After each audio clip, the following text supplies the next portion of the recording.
ஆப்பிரிக்காவில் உள்ள ஒரு மிஷினரியை பார்த்து அவருடைய சரித்திரத்தை வாசித்தேன். அவர் குதிரையில் ஏறி ஆப்பிரிக்காவில் உள்ள ஒவ்வொரு சிறு சிறு கிராமமாக சுவிசேஷத்தை சொல்ல வேண்டும் என்று புறப்பட்டார். காட்டு பாதையிலே போய்கொண்டிருந்த போது திடீரென்று அவருடைய குதிரை முன்னால் போக மறுத்தது, பின்தங்கினது. அது ஏதோ ஒரு சத்தமிட ஆரம்பித்தது. குதிரையை அடித்து முன்னால் போகும்படி முயற்சி செய்தார், ஆனால் குதிரை போகவில்லை. குதிரையிட்ட இறங்கி என்ன நடக்கிறது என்ற பாதையை பார்த்தால் அந்த பாதையினுடைய வளைவில் ஒரு பயங்கரமான பெரிய பாம்பு தன்னை சுற்றி அப்படியே படுத்திருந்தது. பயங்கரமான விஷம் நிறைந்த பாம்பு, கொத்தினால் அகால மரணம் அடையக்கூடிய பாம்பு மகாபர்மனாய் அங்கே படுத்திருந்தது. குதிரையால் முன்னேற முடியாது, அதை கடந்து ஓட முடியாது.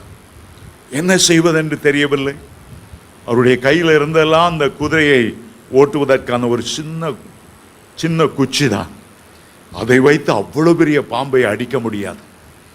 ஏதாவது மரத்தில் ஏறி கிளைகளை பறித்து அந்த கொம்பை எடுத்துக்கொண்டு அடிக்கலான்னு பார்த்தா பக்கத்தில் மரம் ஒன்றுமே காணோம், எல்லாம் செடி தான் இருந்தது, மரத்தை காணோம். எப்படி இந்த பாம்பை அடிப்பது? ரொம்ப தூரத்தில் ஒரு பெரிய கல்லை தூக்கிட்டு வந்தார். அந்த கல்லை அந்த பாம்பு மேலே போட்டால் தான் நமக்கு வழி கிடைக்கும். அந்த கல்லை கிட்ட கொண்டு வந்து அதில் போடும்போது பார்த்தா அந்த பாம்பு ஏற்கனவே செத்து தலை நசுக்கப்பட்டு சுருண்டு அப்படியே கிடக்கிறது. இந்த செத்த பாம்பை கண்டா நான் பயந்தேன். இந்த செத்த பாம்பு என் 1 மணி நேரத்தை வீணாக்கிட்டு கடந்து ஓட முடியாமல் இருக்கிறது.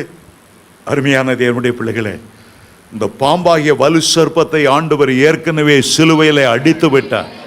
அவனுடைய தலையை அதை நசுக்கி விட்டார். பார்வோனுடைய வல்லமை அதமாக்கினார்.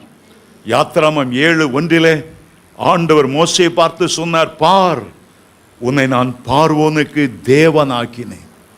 பார்வோனுடைய தளபதியை நீதான் எழுதணும்ப்பா. அவனுடைய வல்லமை நான் அர்த்தமாக்கி விட்டு, நீ பயப்படாதே, நீ பயப்படாதே, நீ கடந்து ஓடும்படி அழைக்கப்பட்டவன்.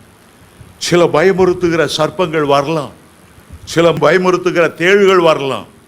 ஆனால் ஆண்டவர் அவைகளுக்கு மேலாய் உனக்கு அதிகாரம் கொடுத்திருக்கிறார். ஆமென், ஹல்லேலூயா.